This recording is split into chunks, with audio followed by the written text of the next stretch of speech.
სახლის პირობებში შტამპის დამზადება და საჩუქრების განსხვავებული დიზაინით შეფუთვა. სწორედ ეს არის ჯანინის სახელოსნოს დღევანდელი თემა.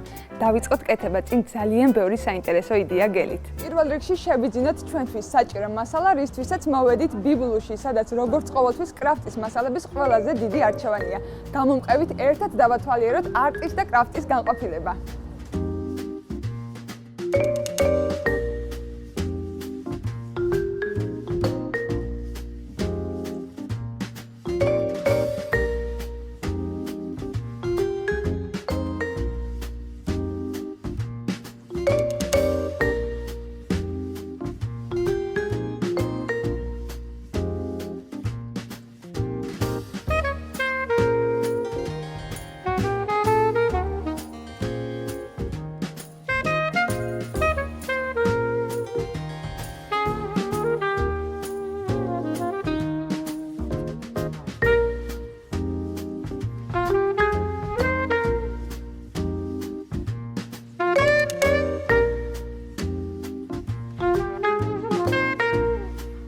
საჭირო მასალა შევარჩიეთ, ახლა დროა წავიდეთ შევუდგეთ საჩუქრების შეფუთვას.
არ ვიცი ვინ რის ჩუქებას აპირებთ ძვირფასი ქალბატონისთვის, ერთი რამ კი დანამდვილებით შემიძლია გითხრათ, რომ მსგავსი განსხვავებული დიზაინით შეფუთული საჩუქრით ნამდვილად გაახარებთ თქვენ საყვარელ ქალბატონს.